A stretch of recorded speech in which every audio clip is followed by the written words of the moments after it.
माझं नाव कैलास वाल्मिक सोनवणे, राहणार सावरगाव, तालुका येवला, जिल्हा नाशिक.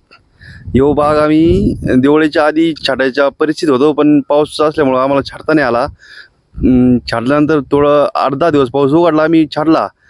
ती व्यवस्थितपणे निघाला होता, पण या पावसाच्या नुकसानामुळे ना तो पूर्ण बरखास्त झाला आहे. त्याला काही निघालेलं नाही. आमचं 10-20% माल आमच्या हातात आहे, पण तो बी अजून राहतोय की नाही राहतो तिची आम्हाला काही शाश्वती नाही. त्याच्यामुळं आम्ही एकदम हवालदिन झालो आहे. आम्हाला काही पर्याय राहिला नाही. पुढं आमचं एकदम म्हणजे फार रस्त्यावर घर आले, काय पाणी घरात, सगळं वावरात पाणी, आम्हाला काही पर्याय राहिला नाही कुठला. त्याच्यामुळं कांदे पाण्यात, मका पाण्यात, सगळंच पाण्यात गेलं आहे. त्याच्यामुळं आम्ही काहीच करू शकत नाही. आम्हाला सरकारने काहीतरी मदत केली पाहिजे असे वाटतंय आम्हाला. पण मग आता काय करता का नाही करता ती त्यांची आता बघू शकतो.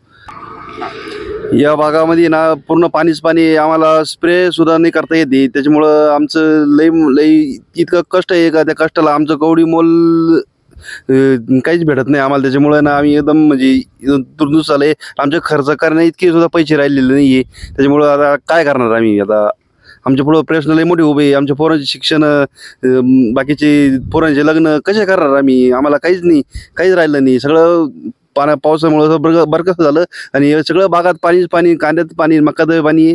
काही आम्हाला पुढं शेतकरीच उद्ध्वस्त उद्ध्वस्त होऊन गेलं सगळं, काहीच नाही राहिलं.